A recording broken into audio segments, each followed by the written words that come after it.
Hello everybody, welcome back. We're going to have a surprise chat here with Reggie and the Odd One. Their upcoming game is going to be TSM versus Vulcan. I just want to ask to start this off, is there anything particular that comes to mind when you think of Vulcan? Do you have to prep for anything special? So one of the biggest things were mandatory cloud plays, like different champions from other mid laners. So we had to keep that in mind. And then on top of that, we always noticed like they would go for more for early game than like late game. Like one of the times we played against Vulcan, Muffin Cutie didn't go any gold items at all. And like by the end of the game, he had like one item.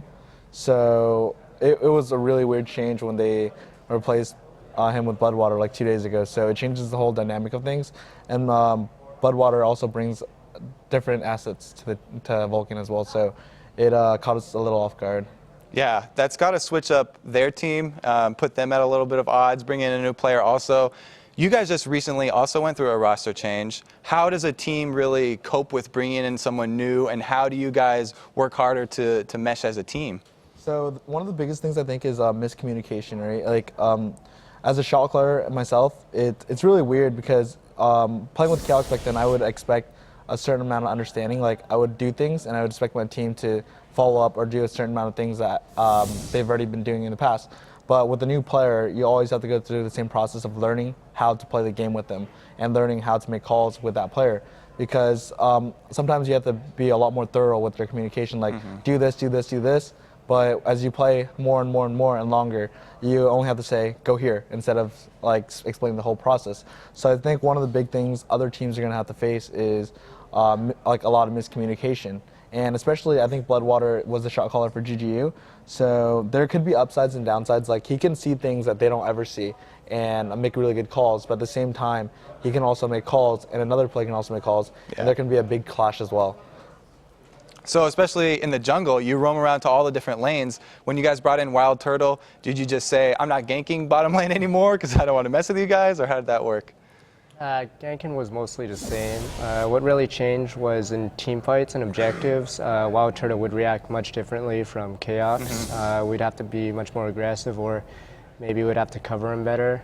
So it's mostly objective based where communication is. Like bot lane there's still a special down there, so it's not completely new. He knows how I play. Like he sometimes calls for ganks, tells me where the wards are. But usually in objectives with Wild Turtle, he plays a lot differently. He plays more aggressive, so we can just take objectives better or just follow up on them. Because Wild Turtle is more aggressive and you really need to be in there and be that front line for him, have you joined the bandwagon of the Nasus jungles and the Volibear jungles? Nasus is just really strong right now, mainly because they nerfed a lot of the engagers. Like I really like Jarvan. He was like the all-American hero, but now they nerfed him. So yeah, Nasus right now is probably one of the stronger picks because he just goes really well. Like he doesn't engage, but he has Wither for anti-engage, armor shred, and he's just really tanky. Volibear is more peel. Like he's a decent engage, not like Jarvan and Zenzawa are probably better engagers, I'd say, but Volibear is like sort of a good replacement. I know those two are slightly weaker. But it's more about, I believe that Volibear is really good against tanks, bruisers. His 50% slow in AoE is just amazing. So almost nobody has that type of slow except maybe Nunu. And then he just does a lot of damage to tanks because his chain lightning will eventually hit the backlines if he's just auto-attacking with his ultimate the entire fight. I've also become a really big fan of the new Udyr. The changes that were just released are now live for the tournament realm. So it's going to be on patch 3.05. He got a lot faster. His passive gives him 5 movement speed every time he switches. And also the Phoenix, the AoE blast is going to come out on your first attack. So I've been using him in the jungle a lot more. Have you adopted him, or do you not want to give away any secret strategies? I've played him a few times. He's all right for now. I think like as players start to understand him, as well as a Volibear nerf that's coming soon, people might gravitate towards Udyr because he'll be almost as fast as Volibear now. Because Volibear has like a massive speed buff right now with his Q, like 45%. Even Udyr cannot catch that. So he still has some of his old problems where he gets kited a lot, but the buffs to him sort of fix that because he sort of jumps to the enemy when he gets close, which is really needed because Udyr basically was kited constantly before the change. So I believe the changes are really good for him, and it's good to see that he's slowly getting buffed so people can actually play him really well in jungle now. Yeah, I was definitely surprised that the Volibear Q level 1 was stronger than Summoner Spell Ghost. when I first saw that. But yeah, thank you guys for joining us and filling in for a little bit. We're going to throw it back to you guys at the desk. Oh, they're not ready yet. They're still having some problems here. Let's keep it going then. All right, they're ready now. These guys are so picky, you know. Let's throw it back over to the desk.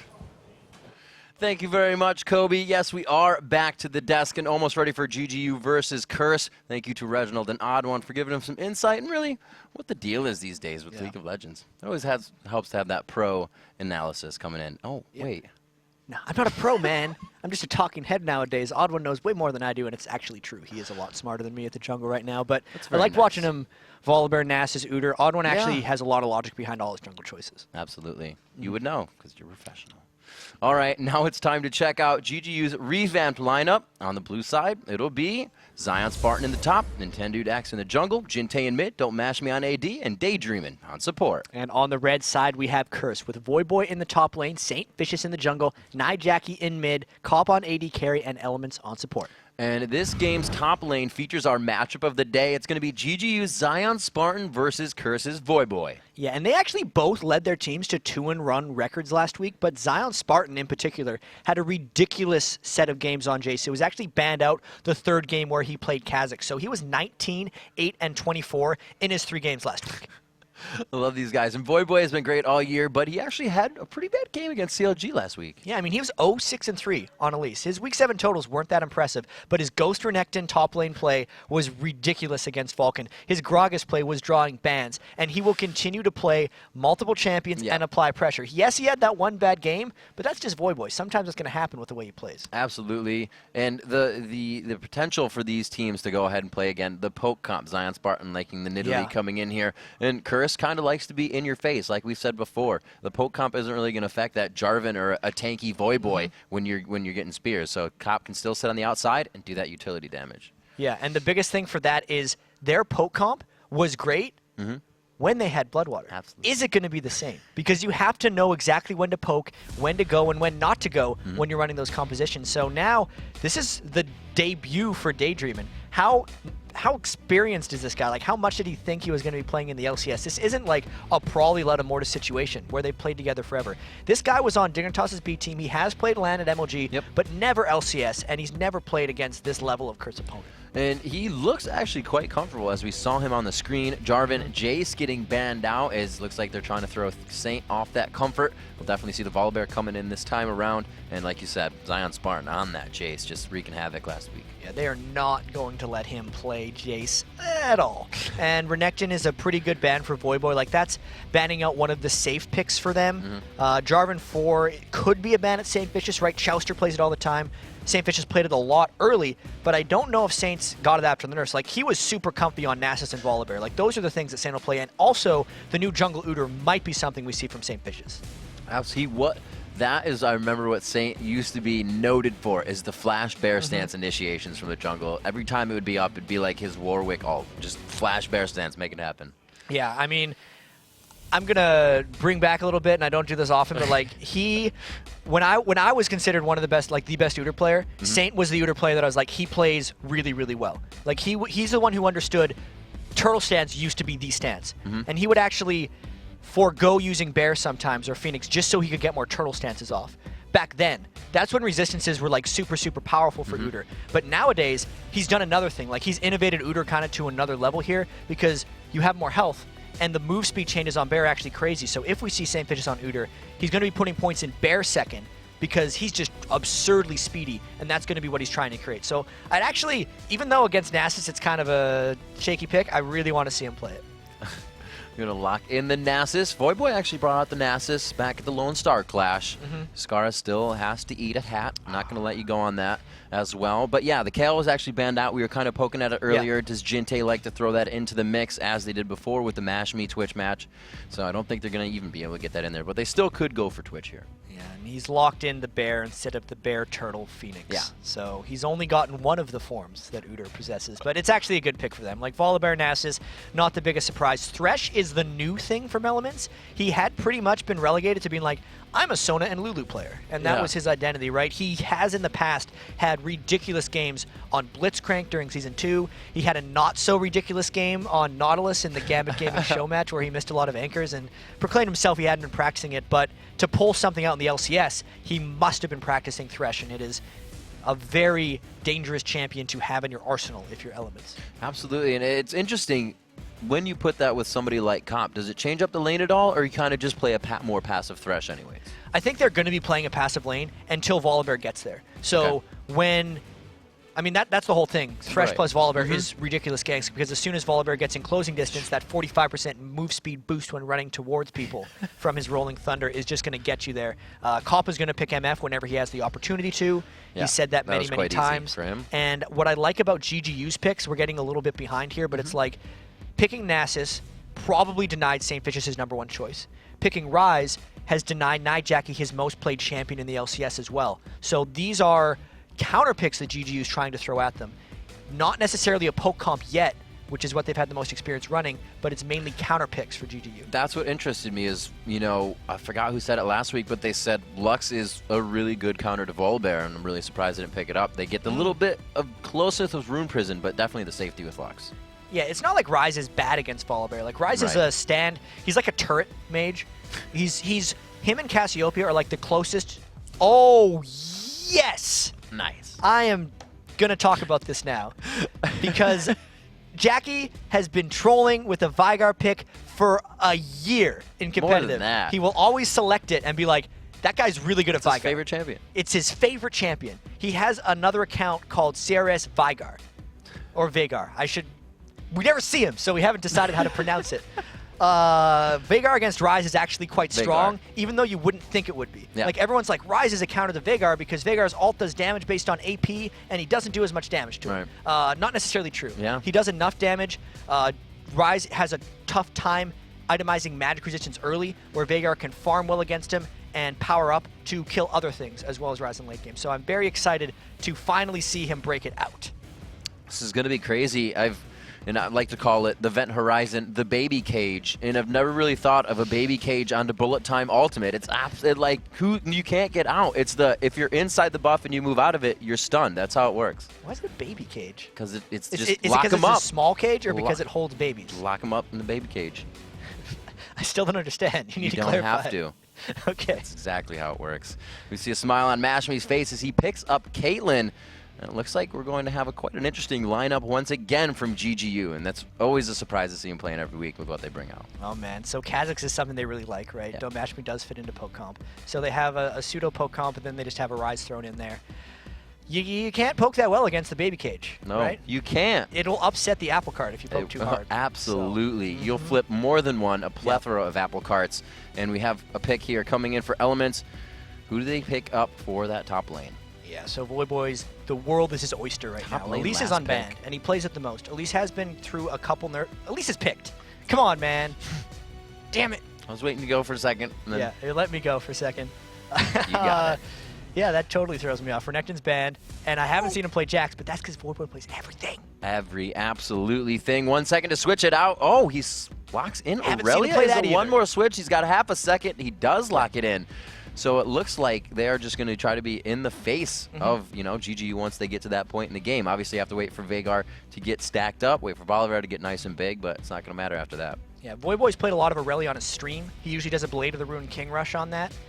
And he's going to be looking to do the same thing. So Curse's lineup is very aggressive, aside from Cop, like usual. Everyone's going to be diving in. Cop's going to sit back, throw the bullet time, and then hopefully the team just kind of cleans up. You look at GGU, and that's not as pokey as the regular comps you're going to see. This is just them picking slight counter picks and also champions they're comfortable with, right?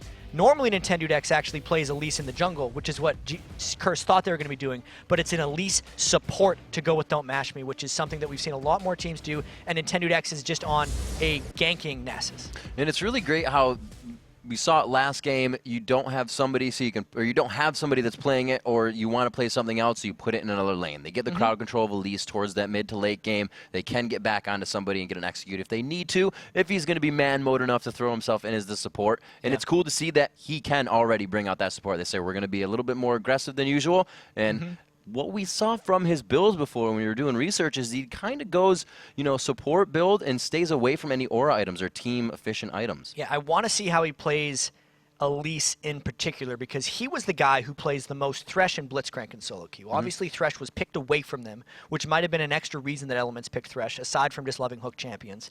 And then he just didn't decide to pick Blitzcrank. So still a lot of long-range skill shots, right? And as you were saying about the builds, Daydreamin loves boots and mobility. Absolutely. As does Elements. So we're going to see some really mobile shot supports together. running towards each other.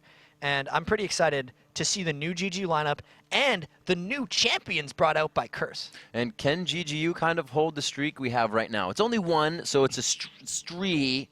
Can they turn it into a streak, right? We have the revamped roster of Complexity winning. Right, okay. Now can we have the revamped roster of GGU to take this game over? Got it. And then They'll Vulcan be against would have two to be huge teams, CLG going down, Curse going down. Curse actually has the most games left to be played in the LCS right now.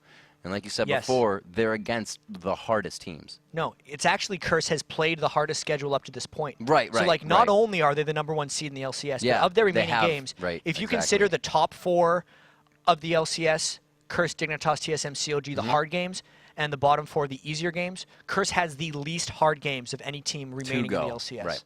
I think they have 3 of them.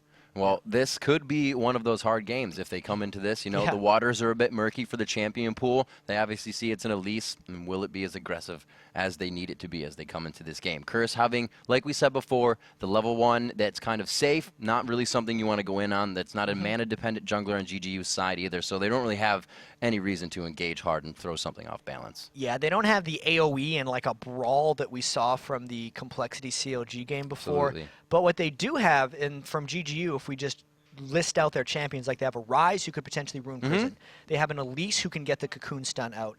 And then they do have, like, if they're chaining 2 stuns, Don't Mash Me could particularly put like a trap underneath if he decided to start traps, or if he's going to go for the Piltover Peacemaker as well.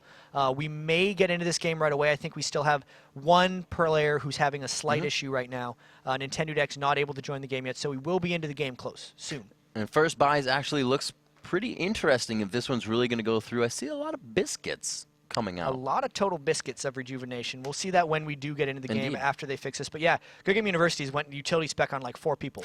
They have the Kazakhs in the top lane, Nintendo Dex, Jungle Nasus.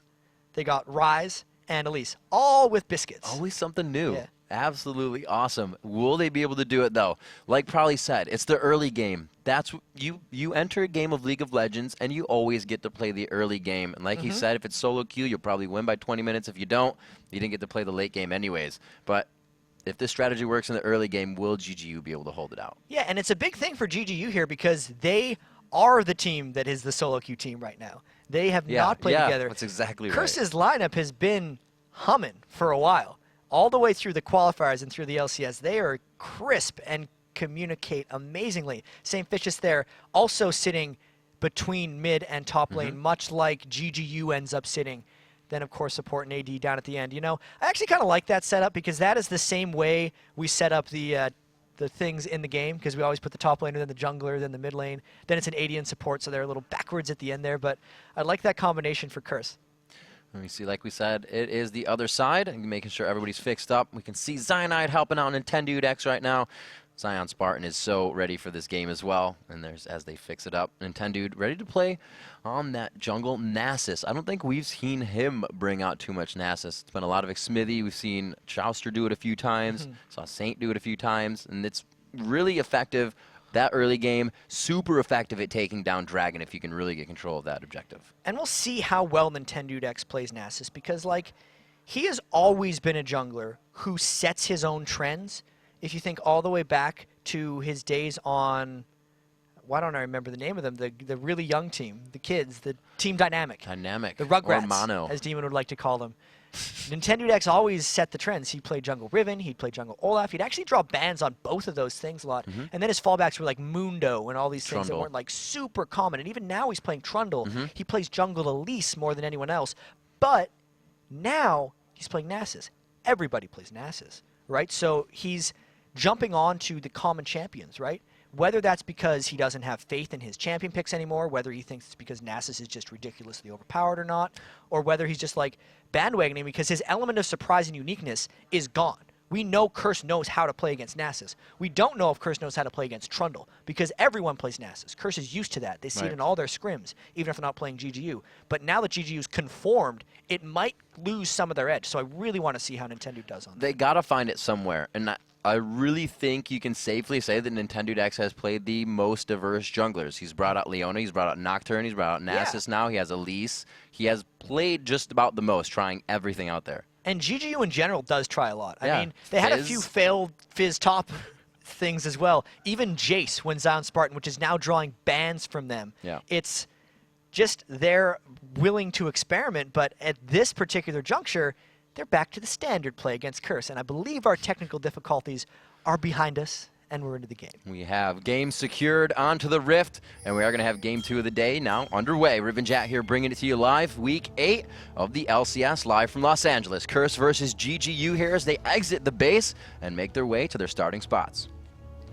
And Tendude X looks like he could pop over to the left here. Yeah, he's not going to head up towards mid. They're going to set up again that line of scrimmage, and we're going to see how these guys play out the first minutes of the game. And man, we have seen so much more level 1 action in This the is past new few from games. Curse. And this is new. They're 5 bottom lane. They're hoping that GGU tries to go and ward their blue buff because they'd catch someone in transit. But now they're actually walking through, but they're going to walk through that tri-brush ward. And speaking of action, everybody knows where everyone else is. Both games Not have Curse. just had a 5-on-5 battle. It's going to be in the bush this time. It may not be Curse's win, though. They had a good one the first time. It's Saint down first. Voidboy getting hit up. He's forced to flash over the wall. The repel hits. Daydream it on. He took repel, which means he only has auto attacks, and it's not going to be enough from the health pot of Aurelia. Back. Oh, he gets the cocoon. He got level 2 as he went into the fight, actually, and it looks like they may be able to get themselves back in here.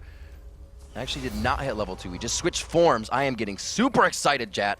Elise doesn't do damage to the other forms, and oh my god, Elements gosh. goes in! Oh, Elements, no! He's got 200 HP. It hits him down to 100. It's Voidboy now who puts himself back into the fight to micro in the damage, the repel once more, but it's not far enough, and the auto attack hits. Nintendo's still stuck between 2. They are chasing out Nijaki. Did he take Cage? He is still running around trying to help his team. Nintendo'd off with 200 health. It's a 3v1 for Mashmi trying to take down Elements. One more shot, but they're going to be able to take him down. Up again, 5 kills in the first 2 minutes of the game. 2 games in a row. I don't know if that's ever happened before. I don't think we've had 2 games in a row where there were 5 kills at level 1.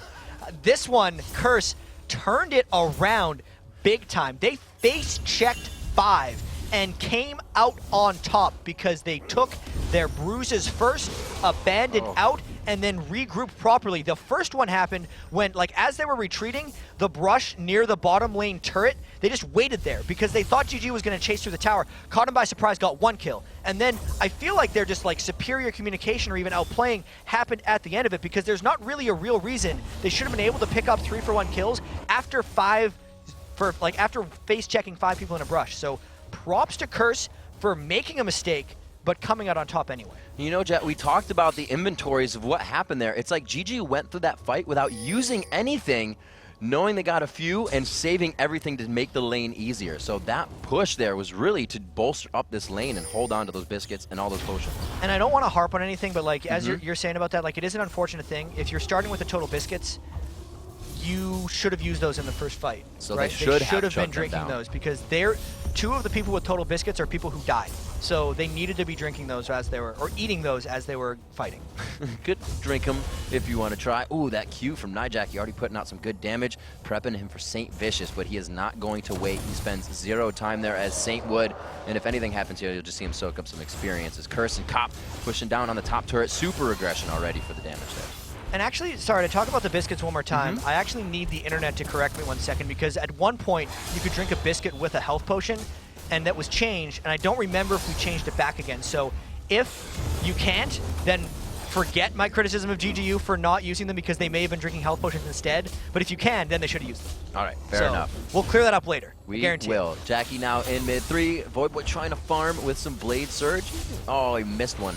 That's not going to be good for him. Nintendude coming up to that top lane. He has double buffs on right now, and we'll see if he can make that impact on Nasus. He actually got the Spirit Stone already under 4 minutes into the game here, so he is going to start flying around this jungle with that regen. Yeah, I really like it when junglers get the early Spirit Stone. It just allows them so much more sustain and just healing overall. Like, you actually save health potions too if you go back early for a Spirit Stone. You give up some of your early jungling potential, but you get it back in fold just afterwards.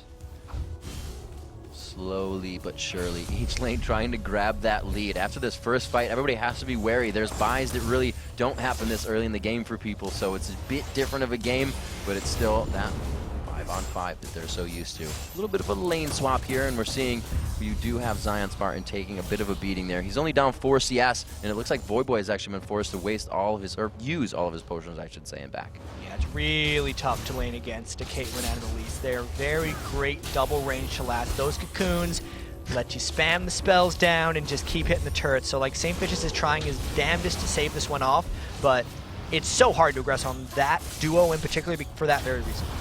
And he came out with the Fairy Charm. He's ready to get the Philo right off the bat. Daydream knows he can continuously pressure like that and waste his mana.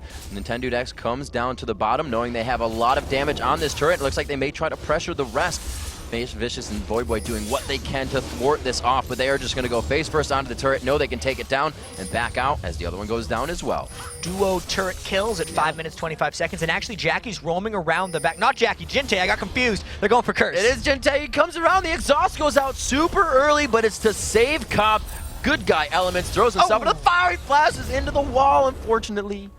Oh, Elements. That is, to be fair, probably the hardest flash in the game. It's a big wall. You have to hug that wall. You got to put your face in that wall before you can flash over it, and Elements was only touching it. So he failed his flash over the top, and it was an unfortunate move. He's got to make that flash play. Yeah, big moves for really everybody here. Fiendish Codex already coming out, the tier for Jackie, I should say. The tier coming out for Jinte. The tier now onto Zion Spartan. So at 6 minutes, they start to stack those items up. And this is going to be a brutal mid game if both teams can hold this level of play. Baby Cage goes down around Jinte, but it looks like he's going to dodge it with the Rune Prism. Both sit at the same amount of mana. So it looks like they're going to keep going tit for tat. But Nintendo X brings in the power play for a sec. You're still going to have to tell me why that's a baby cage. You need to justify your reasoning at some point throughout the rest of this match. But Jackie's doing real well because he got those 2 kills at level 1. Started with the Crystalline Flask, and he's already sitting on that Fiendish Codex. So Jinte already at the mercy of Jackie a little bit, and Vygar's laning phase is not meant to be super strong. Ooh, but he did just hit 6. He hit 6, and Jinte was not ready for that. That's why he likes the champion. Absolutely. Super surprised and very nice assassination there onto Jinte. Was not expecting the burst of damage. It's just the Fiendix Codex, but he is using the ability power that Ryze has against him with that ultimate. 7 minutes in here, we see a bit of ground being grabbed by Curse. 4-3. The gold lead only 600, and that's probably to one person. Jackie at 3-0-1. Yeah, Jackie definitely has a 6 exactly, Riv. Great analysis ability right there, the 600 gold advantage. And Voyboy's real struggling here. Oh, man. Oh, there's a repel. Once again, they can continuously bring out that kit to bring themselves into an advantageous position. Nintendo X the flash for the flash and flip, and it looks like they're going to be out. So Curse is trying to take the dragon because there are 2 people top from GGU, but they got to be super careful. Nintendo X has his Nast Assault, and Jackie still doesn't have his ult back again. So the only ult Curse actually has is the bullet time from Cobb. GGU can stop this if they want to. It's super dangerous. Good amount of area of effect. The teleport coming in. They are going to back off as Voyboy comes in to help secure Dragon. They still have the Spirit Fire thrown down with those spikes from Zion Spartan, but it looks like they will let this one go. They say we have top for Dragon. Just make sure we don't die. Yeah, Voyboy was not going to be able to make it back to top regardless to save that turret, so he used his teleport bottom to at least trade the gold for Dragon. Now it's going to be on Curse to try to equalize the turrets because they do not want to fall behind in turret control. I really like how Nintendo and the team are moving here, pressuring after the Dragon. They went mid, they only got a few hits on it, but they're still pushing objectives. They didn't go back, they didn't kind of wait and stall things out. That's where you find these younger teams get into the lull and they can't find their way out. Voyboy returning to lane to stop this split push. GGU has great control of the map right now. They're doing quite a good job early against Curse. Such a chaotic level 1. So much pressure on them knowing that Bloodwater left their team for Vulcan, and then having to pick up Daydreaming in the last couple days.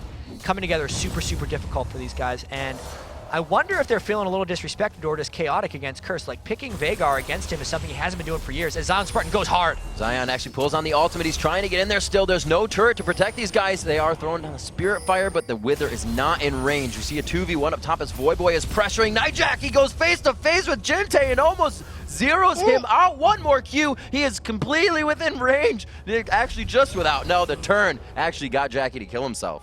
He realized that, man, we're calling Jinte Jackie way too much. It's like, Nai Jackie is the embodiment of Rise as far as the LCS goes, so he's killing himself over and over. It's brutal to watch, but I mean, Nai Jackie is doing great on Veigar right now. 4-0-1. He's going to be such a threat. He will be able to pretty much delete someone. It's going to force Jinte to also go into Banshee's Veil before he's ready, and it's going to cut down Rise's damage in teamfights as well. Mashmi now in every lane that he can possibly get to after that turret went down, trying to farm it up, and he's still actually behind Cop. Cop has positioned himself in his lane the entire time as Mashmi with that roam, only falling behind 10 right now, but they're even on gold. Yeah, so the AD carry battle hasn't really begun yet, and it's not supposed to. Like, Cop is not the lane aggression man. Right. He's the man who just farms up, makes sure he's there for team fights, and becomes involved in as many kills as possible. So, job well done for him, right? Like, against Caitlyn, laning with Cop, since they've been lane swapping, they're pretty much just both free farming. The fact that Cop has 11 more than Don't Mash Me says, go Cop. So you see Voyboy in the top lane, and usually playing a champion like Aurelia, kind of like a Kali, you 1v1 your lane, 1v1 whoever comes there. What's his point in this? Is he going to kind of hotshot GG this out and get himself farmed up and then present himself in the fight, or is he going to be there teleport ready when his team needs him? I feel like Voyboy's going to want to get a lot of farm. Super farm. Like, even though he sits in 1v2 situations frequently, he's super practiced at it, as I always fear for Jinte's life when he gets hit by that cage. But Voyboy is the farmer. He is so experienced of getting farm when he's in a 1v2 to become powerful. And you can see he's going for that. Like with the double Dorans, if that was like a hotshot build, there'll be like 2 cloth armors because he's not wanting to die. Voyboy's wanting to get farmed and be powerful. And in order to be aggressive, you have to have a huge amount of gold. Look like Element's trying to give his team a little bit of presence on the map as well. Top warded quite nicely for Voyboy to continuously farm there as they get the bottom warded as well. We'll see St. Vicious helping for now and kind of taxing the lane unnecessarily, but he'll head back to the jungle. They're going to get this bottom lane pushed, see what they can do in mid after. Oh man, it's so funny. We expect... This is the curse comp we casted last, was the Jackie on Rise and St. Vicious on Nasus, and it's getting... Yeah. I am personally getting quite confused by Curse's team composition right now, but they are the ones with Volibear and Nai Jackie on Veigar as Curse tries to even out this turret lead, but here comes Nintendo. And I have to mention the flash on Nasus because that's just weird. A lot of Nasus bring Ghost, and the flash won't let him stay in team fights. He's potentially getting kited very hard. See what they can do. This turret is definitely theirs. Jackie is actually going to go ahead and back towards mid, save that turret because Jinte was not stopping the push. We can see GGU, Daydreamin' and Mashmi haven't even really been in a team fight right now. They are completely crushing turrets, and Curse is looking to really answer here by just farming. Yeah, and Curse is not helping Voyboy whatsoever, so he's getting 2v1 this entire time. They're going. Will he drop down? He waits for him to leave. He was like, I don't want that. Probably could have got 1v1. Voyboy is going to return here to a lost turret. Dives in once, and he gets a bit of health back, but it's nothing that's going to allow him to fight. So GGU doing their best to keep these turrets down. Voyboy's really going to have to get a little bit more farm. He actually had to pop his red elixir there as they were diving him in. Now Elements is kind of there to support him, but GGU's doing a great job of keeping Don't Mash Me and Daydreaming cycled around Voyboy, and then actually not losing that much as a response to that, because the rest of the map they're having to play 4v5 because of what they're doing to Voyboy. Looking around, all the mitigation being built for the junglers. Actually, yeah, we got cloth armor, and then the null magic mantles coming out as well for Kha'Zix. So they're taking in consideration that Nai Jackie damage quite early. Everyone has to build enough so that they don't get bursted out. Oh yeah. And after that point, they don't care about magic resist anymore. But also because it's so early into the game, they don't have the gold for Aegis of the Legion or Runic Bulwark quite yet. So everyone's just having to kind of build their own. It's a tough situation to be in because Jackie is so strong right now. Mashmi, Daydreaming moving together. These two actually have not left each other's side this entire game. Still, Daydreaming sticking on Mashmi. It's probably what they said, just stay with Mashmi, peel for him. They give him Elise who can do just that with the Cocoon, and really they have been a combo to be reckoned with here. CS is tied between the AD carries.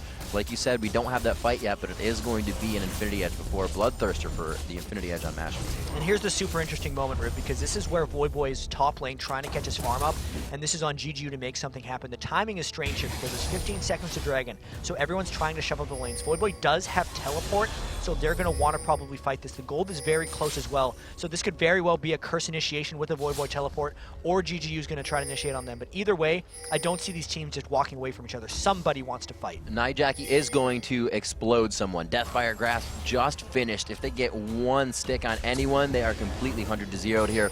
And like you said, it is Jinte trying to build that Banshee's Veil in the middle of building his damage, so they're going to see a little bit of a plateau there for them. That was a great steal by Jackie. He timed his Dark Matter to fall just at the right time, and Nintendo X probably didn't want to smite that one because they knew the Dragon was up. But the split push from Kha'Zix actually pushed Curse back from Dragon a bit. Voyboy's teleporting in, though. Voyboy is going to come in from the backside. Jackie just took ace in the hole, so he's not going to take too much damage. Jackie tries to get in on Jinte. Here comes St. Vicious, flipping everybody back.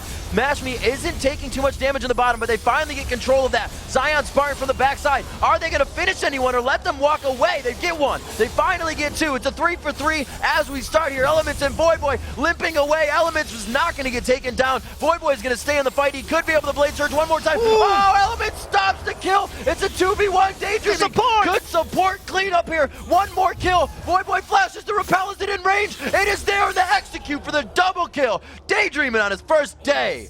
4-1-3 against Curse Gaming from solo queue essentially, or Dignitas' B team as well, to the LCS, and he crushed that fight. At the start, Jackie flashed in. Daydream is the one who picked him up for the start. At the end of the fight, his base damages were crushing it. The percent missing health came in so key. His repel to follow the flash was exquisite, and 9-9, GGU got the Dragon for that. They were behind in gold before, and now they're ahead.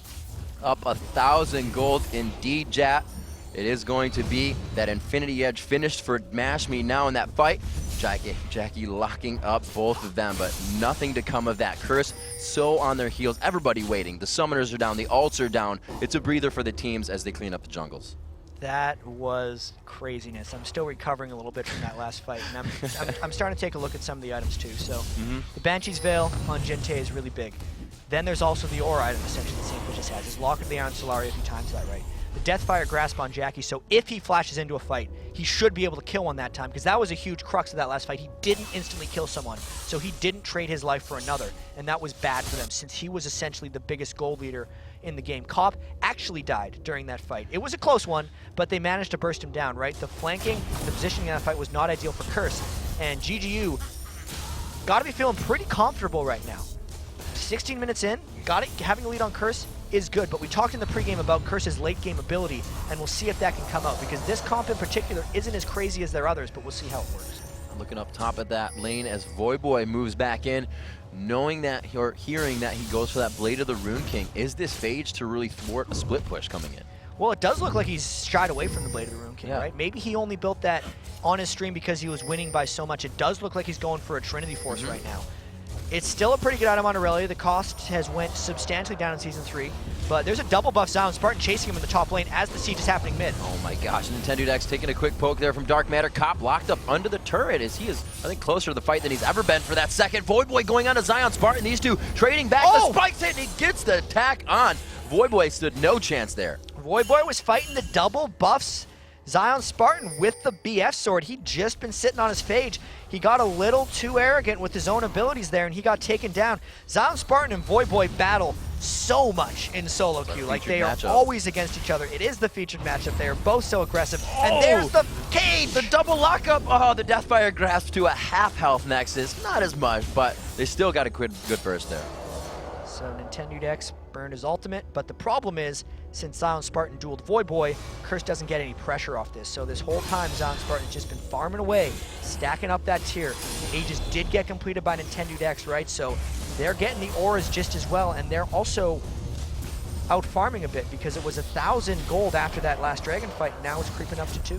And look at this, GGU is really just doing everything we kind of say a team isn't doing this right now. They've got the bulwark. They're remembering to build, mitigation versus the damage they're fighting and microing in and out the people they need. They're controlling the map. They're 3-2 versus Curse right now, up 2,000 gold. Really, actually, everybody buying Merc Treads too. Jackie's such a force right now for these guys. And they're playing amazingly. We can actually see Daydreaming is going to start going for damage. He built the Haunting Guise. Feels comfortable. Elise loves the Magic Pen, right? Her base damage is so high, and the nice thing about having Nasus in the jungle is he is like the aura man in the jungle. He doesn't have priority items that he has to build to make his champion work, so he can really just go bulwark lock it.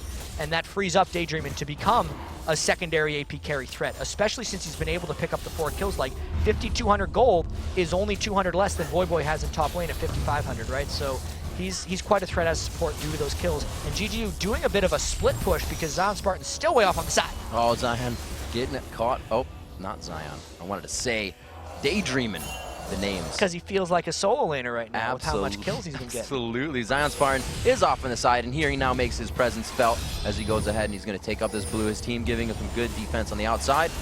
Looks like he will see Saint Vicious here, but it's not going to be any smite out. Saint, half health, Comp very low on mana. They have to be careful their positioning here. Curse really has to play this one carefully, and they usually have, right? There's a reason they are the #1 team in the LCS right now at 14-3. They do not lose games easily. It is very hard to close them out, and there's still only 3 turrets down. They're trying to siege this turret. Curse doesn't want to give it up, but if you miss death sentences like that, you lose a lot of pressure.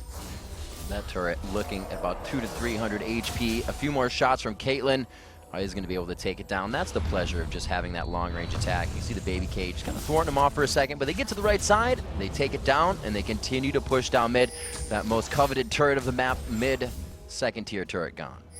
So the outers have first. been crushed down. Yeah, it's just a matter of getting the outer ring +1. +1. So it's the 4 turrets down. Dragon in 15 seconds. This is where Curse lost out last time, and I think they're going to get this one for free unless Nintendo decides to sacrifice himself, because Don't Mash Me saw that juicy wave up top. He's giving away the dragon.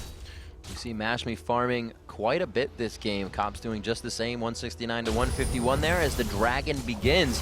That Infinity Edge damage with the Zeal is not there.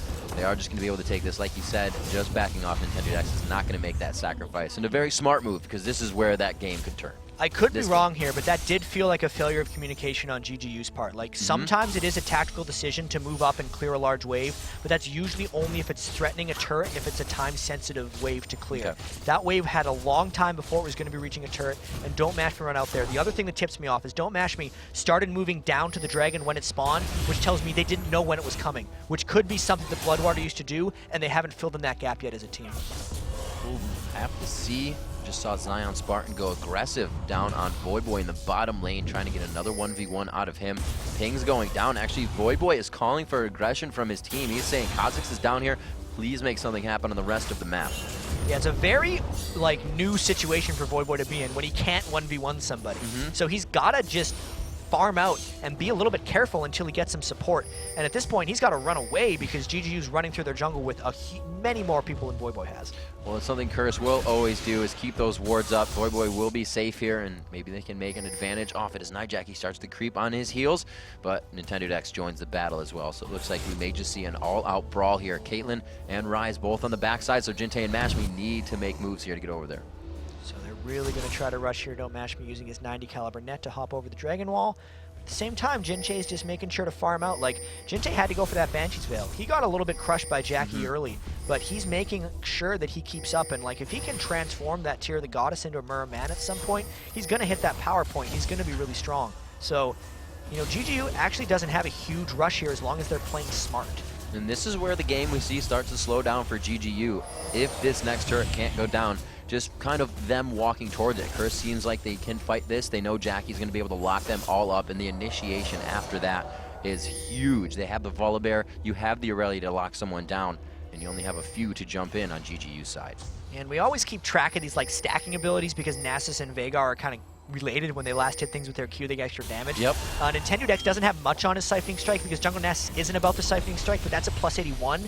And Nijaki is actually at +69 on his ability power from Baleful Strike. So that's actually a substantially larger number comparatively to Nasus's Q. Looks like mid-turret siege is going to be the one GGU wants here as they try to throw out damage. Nintendo getting those Qs down, trying to break the structures as Curse does what they can. Taking quite a bit of poke as well. Great job by Mash Me to hit those Peacemakers and really harass down Curse. This is not many times where you see Curse dancing to the tune of another team. Exactly, and they're not making any mistakes. Like, Curse is a methodical team in a lot of senses. They macro the game very well, and they're trying to do this right here, but they're also less likely to make like super huge giant comeback plays, right? A team to give an example of is like a Gambit Gaming. When they're down in the game, they will consistently just go and fight over and over again. And if they lose, then they lose. But if they come back, it looks amazing because they're constantly forcing the issue. Curse, I think, is a little bit on the other side of the spectrum, where they will continue to farm, they will continue to power up, but they will not force when they're behind unless they see the situation, right? They're much less likely to try to make a huge play as a team. So this is why we're seeing this kind of resetted form right here, because GGU may not really know what to do right now because they actually haven't been in the lead that many times this year. Whereas Curse also doesn't know what to do necessarily because they haven't been behind very much. So not only are their teams' mindsets, not only are their teams' mindsets into this, it's also the fact these teams are in new territory.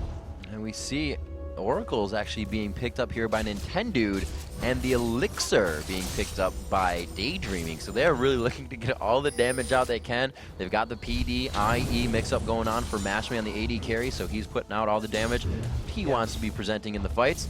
These guys are ready to get in there. Looks like the Frozen Heart could be finished soon for Jinte. Yeah, and you're absolutely right catching those Elixirs, Riv. When things do happen like that, it tells you that the team is looking to make a play.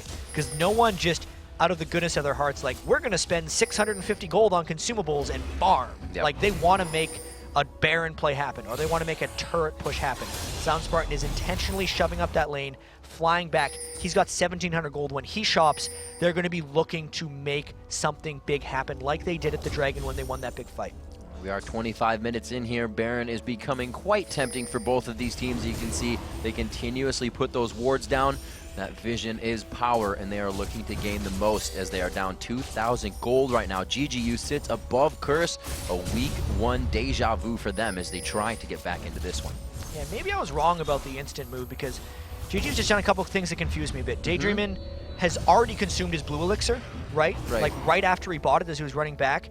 Yet when Zion Spartan shopped, he went straight back to bottom lane. He doesn't have a teleport to support them, so either that to me feels like another slight miscommunication by the team, being new, having the fact that Daydreamin isn't used to communicating with the team. He might have just bought the blue elixir because he's like, I want to force something, but Zion Spartan was like, no, we're not. I'm beating Voyboy. Let's farm up. So we'll see how that ends up going, because now half the team is going to Baron, but Zion Spartan is still over in the bottom lane with no teleport. Voyboy could match with a teleport, and if they get initiated on, it could be bad. They're trying to sneak this, though, it seems like. This is really scary. We can see they got about 10% damage onto Baron and chose to go.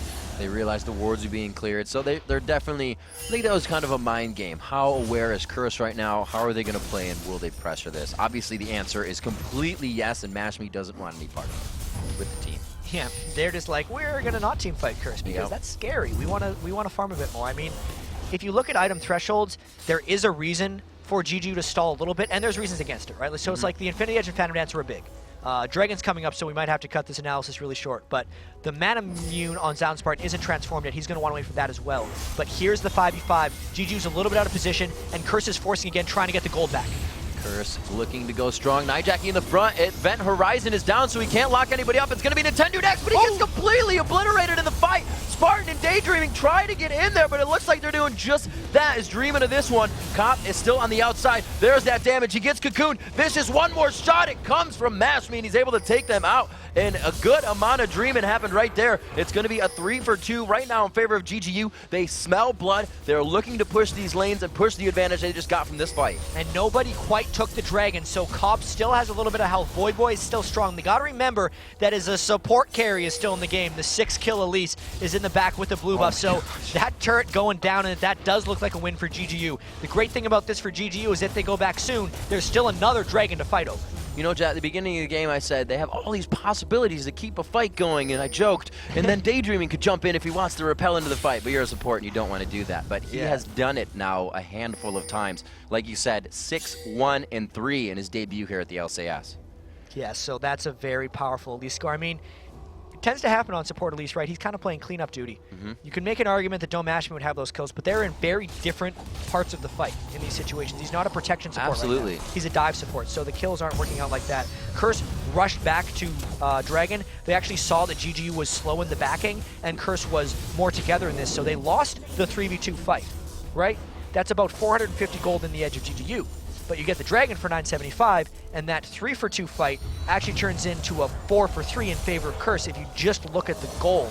So just because they communicated better and Curse had better team play, they did come out on top of that overall exchange. Absolutely. Mashme going very Wild Turtle-esque, if you will, in his build. He just went back and bought a Cutlass, and then he bought the pickaxe. Damage, all-out damage. He doesn't want any safety. He is going into this fight head first. Yeah, I actually think he was like, I'm going to go Blade of the Ruined King. Wait a minute, Voyboy has a Warden spell. I need armor penetration. Oh no, I need to finish my last Whisper Absolutely. first. He will get there, so this is actually another important thing. Don't Mashme needs to hit those items if he wants to be big. They have the Mirror transform on Jinte. If Zion Spartan can get the Mirror transform, which he's going to do in a couple auto attacks, he's 744 of 750 on that. GGU will be even stronger in the next team fight. Now, I don't think that Curse has the defensive capabilities yet to deal with that type of magic damage output. They're not having a Bulwark versus having just an Aegis, which is what Curse has. And Nijaki, despite his amazing 4-0 start, hasn't been blowing anybody up. There's enough magic resist and enough beefiness sitting on GGU that those fights aren't working out for them. And again, GGU back to the Baron push. It's that 30-minute mark in the game, Jat. The auras are definitely going to create more presence in this fight. Like you said, that Bulwark finished up against that Team Curse, so Nijaki isn't going to be able to pressure that much damage, and once his cooldowns are up, they're quite high cooldowns, so once they can get into that fight and pressure this, they could have a Baron and they could have an inhibitor turret. Like I said, 30 minutes in, 13-11, and a gold lead still for GGU at 3,000 right now. 2 Mirror Manas finished out, which means a hellacious amount of AD coming from those 2 champions. Or I'd just say damage. Yeah, it's magic damage procs on those Mirror Manas. And the Voyboy being pushed back like this is just so weird to see, right? Like Zion Spartan keeping the pressure on. And they got to remember, like, there's a teleport on Curse, but I feel like Voyboy doesn't want to teleport down just because he knows he'd essentially give up an inhibitor turret if that were to happen. Curse wants to land an initiation, but GGU doing a very good job knowing that Zion Spartan has the upper hand on Voyboy and that they are comfortable waiting through these scenarios. You can see that everybody but Mashme has actually built Merc Treads in here in lieu of Nijaki's Event Horizon. Curse tries to push down mid here. They want to redictate this game and show where the dance is going. But again, buddy system, Daydreaming and Mashme to push the top lane, and they may find themselves at an inhibitor turret here, but it looks like Daydreaming has left Mashme. They may get caught out. Yeah, Mashme's got to rush back a little bit. I wonder how aggressively Curse is going to go up for it, and the answer is not at all. They don't want to mess with that. They didn't have the proper vision. And Curse is still just trying to wait this one out. Like they appear that they're willing to fight over objectives. But if it's not an objective fight, Curse does not want to fight. They still want Voyboy to get his items. There's something they're waiting for, right? He's finished his Frozen Mallet. You know, they have the double auras on St. Vicious. It actually does seem like this would kind of be a time to fight. Cobb just picked up a static Shiv as well, so he's kind of hit that triple auto attack item. It's not the Black Cleaver type of armor shred that he usually does, but that's because their team has a lot of true and magic damage if you consider Volibear and Aurelia coming through for them. So, I mean, this has turned into another extremely interesting game. Right. So even with that, we've actually heard Double Lift speaking of when you buy something like a static Shiv, it's good for that portion of the game. Does it ever get too late for that portion of the game? It's just one of those things, like you build a Shiv or a Phantom Dancer depending on what you want to do. Okay. Like the Shiv is better at shoving waves, right, of course, which I guess is what Cop is worried about right now because they don't want to get out-sieged to turrets. And with their composition, they don't have like super reliable wave clear like they would if they had a Lux or a Xerath or something. So they're making sure that they don't get sieged out since they're really just waiting on the last line of turrets in pretty much in this game. Looks like Voyboy really has taken on that role once again of being somebody to dive in with St. Vicious. The Frozen Mallet instead of the Triforce, like you said, the Warden's Mail coming out, which is kind of forcing Mashme to build that armor penetration, but not something we've really seen lately, people building Frozen Mallet in the LCS.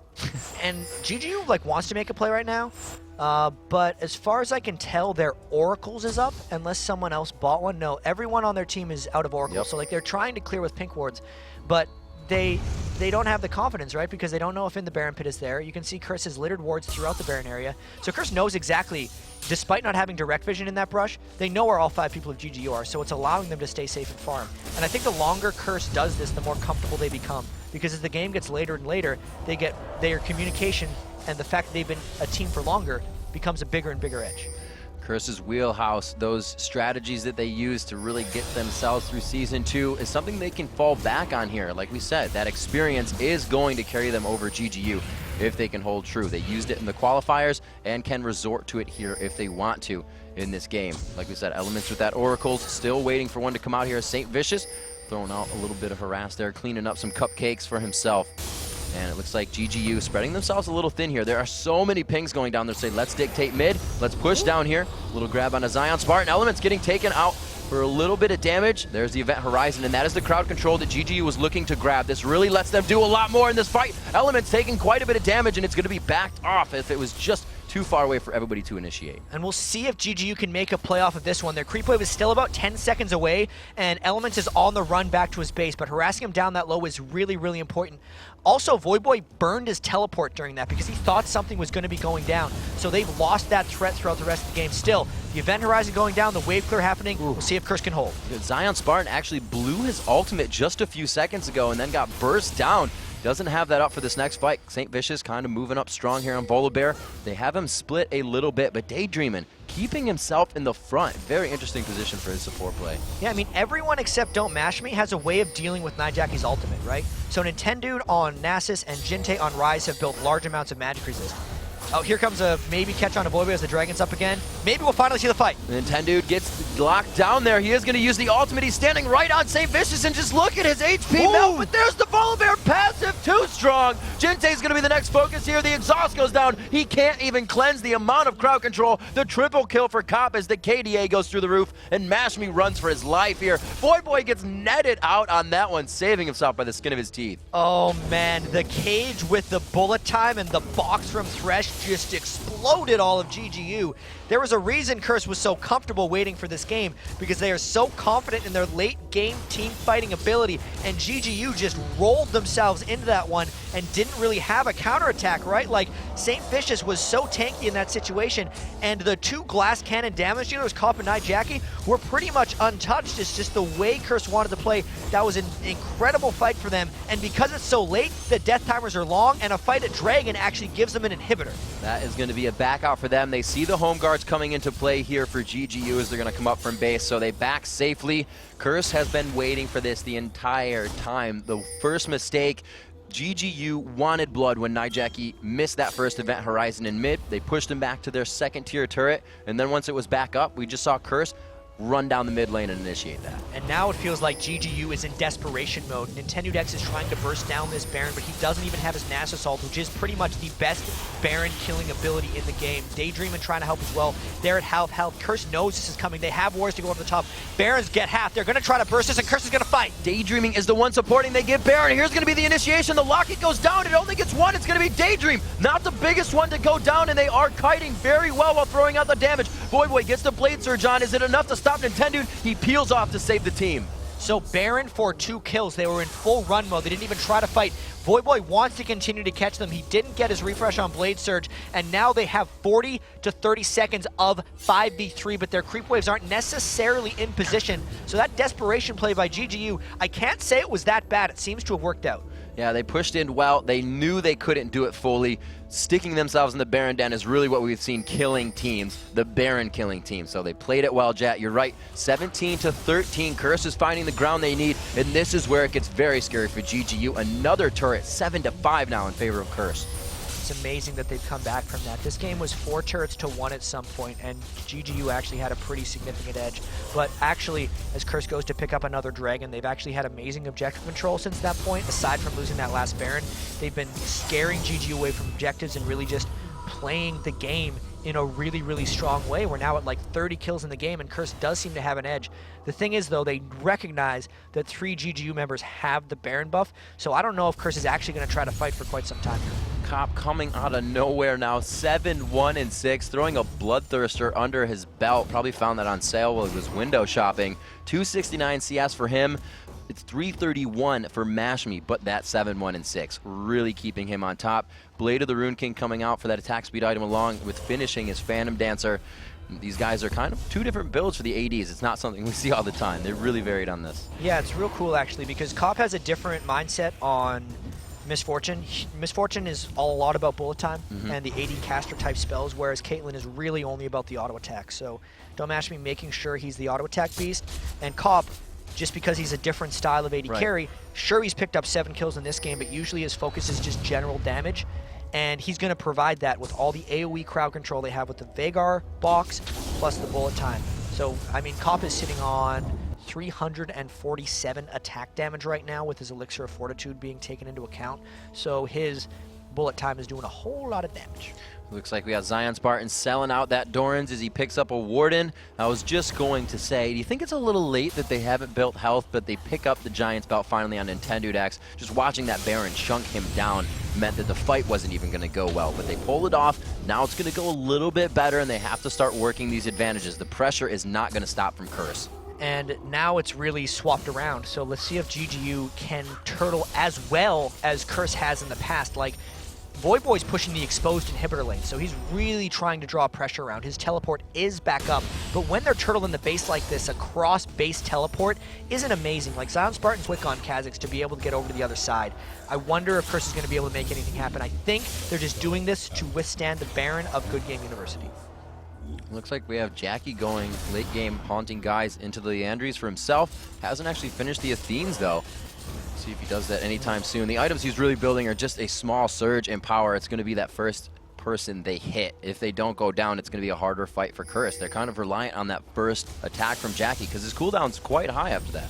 Yeah, I mean, Jackie's actually gotten 105 ability power so far this game just from spamming Baleful Strike, so he's 377 ability power despite only having like a Void Staff, a Deathfire Grasp, and Haunting Guys to contribute to that. He's getting very, very powerful. Oh, and there's the box! That's the one they were looking for. Woo. 40 minutes in, Curse could look strong on this next inhibitor turret. There was the spike. You see a Giant's Belt. Like, that was not good for Nintendo. Now they're trying to siege.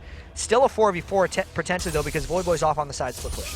They do have that inhibitor down, so that means Super Minions are going to be coming down that wave to help Voyboy in just a few seconds. Every 30 seconds, you get a wave. So really, in the mind, that's not what GGU's thinking about. They're just looking for their base to be getting crushed now and the way to defend it. Yeah, and it's going to be really tough because before the last fight kind of exploded, I was trying to talk about how everyone's tried to counter Nijaki individually. Right.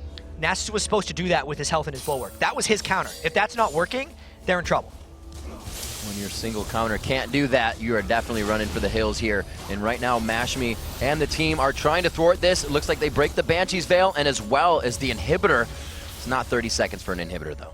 Yeah, they refreshed that inhibitor. It's about 5 minutes. Yeah. So they got a bit of trouble going on here.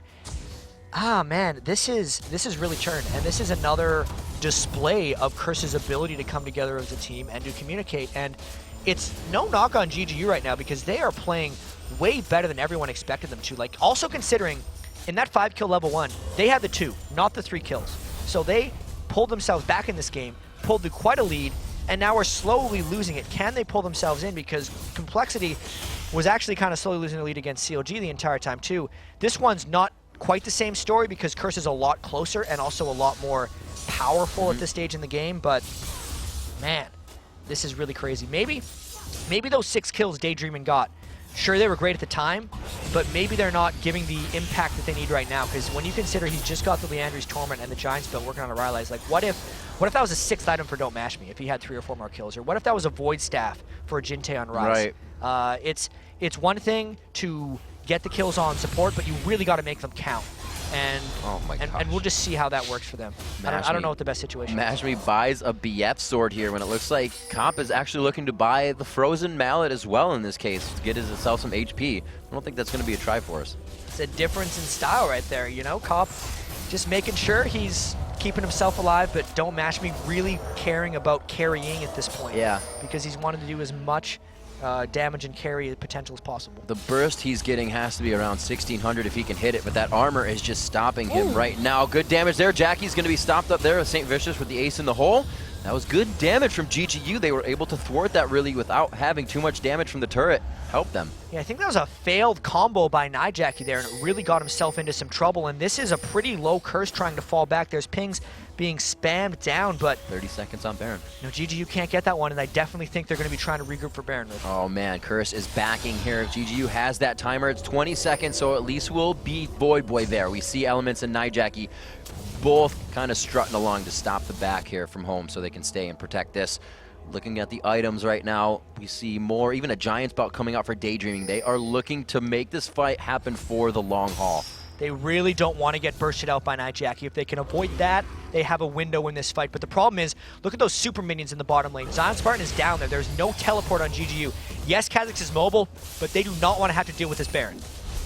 You are not going to be able to get too many kills on a Void Boy or St. Vicious right now. And you can see it's a 4v1 as the Elements is just kind of keeping the team at bay. Not really in vision yet right now. No. Oh, Nintendo X getting caught out once again. Doesn't even get a chance to blink on that. Jinte's Banshee Veil goes down. St. Vicious is on the run, but it's going to be Void Boy going in. That was cleansed off as well. Jinte's pretty much using everything to get out of this, and the flash is used to get him back. Jinte going down as he runs for his life. 2 for Curse, and it may mean the base. Nintendo X wanted to go in for a steal, but it was too late, and it cost him his life. Then Jinte got chased down as well by Curse, so this is a huge power window for Curse. The second inhibitor is going down. They have super minions entering at the bottom half of the base. They might look to end this because a lot of the threats of GGU are down, and Curse is super strong right now. Near full mana and health, they lock up Mashme, and it's going to be 2 attacks to 10% health. The bullet time just grazing over Daydreaming. He tries to save himself with a repel, gets down to the other side, but he goes down. Zion Spartan forced to ult and get out, but he explodes from the last hit and cop, and that's going to be the base.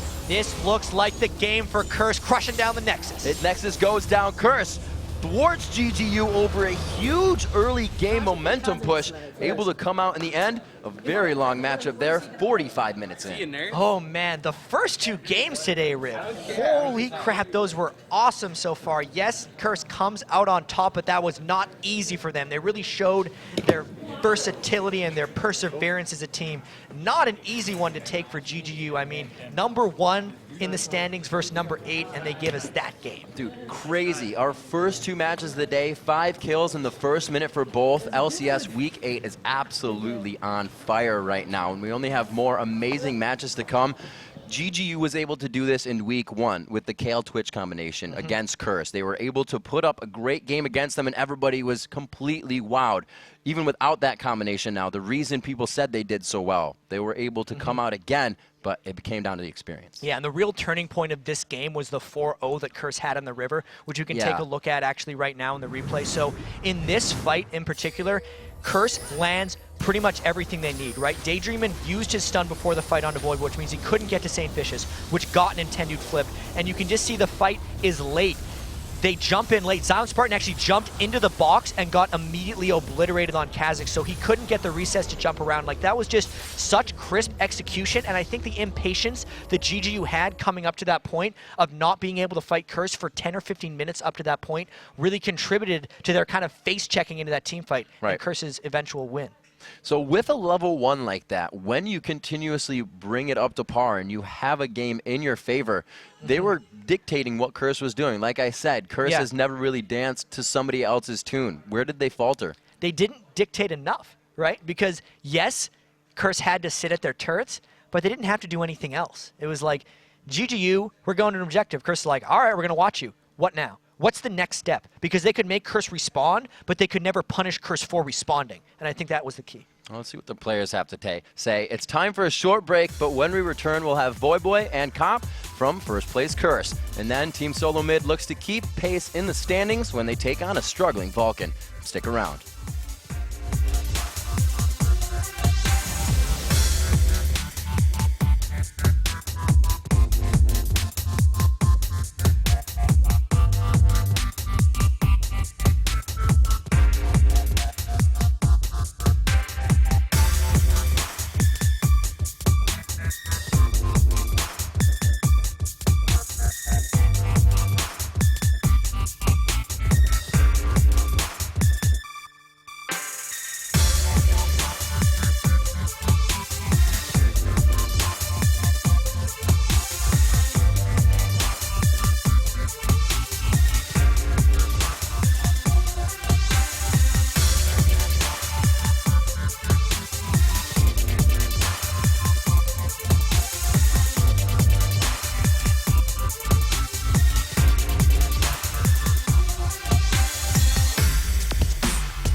Welcome back, everybody. I'm Jat, and I'm pleased to be joined with the victorious Curse Gaming's Voyboy and Cop. Now, first off, did you expect that kind of battle coming in against GGU?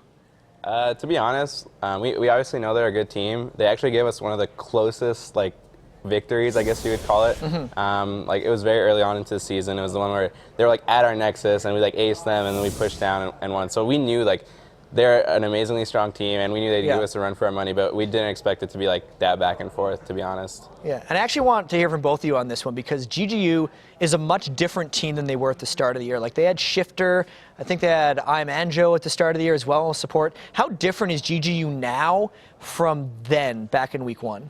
Well, they still have a lot of talented players. Zion Spartan's one of the best tops I know. Mashme's very consistent. Bringing Daydreaming in, I guess the Bloodwater took a big blow to them because it was randomly last night. And I think they just faltered in the mid and late game. Okay. They ended up piling in with all of our ultis hitting them and we were able to win with that. Any different take on that?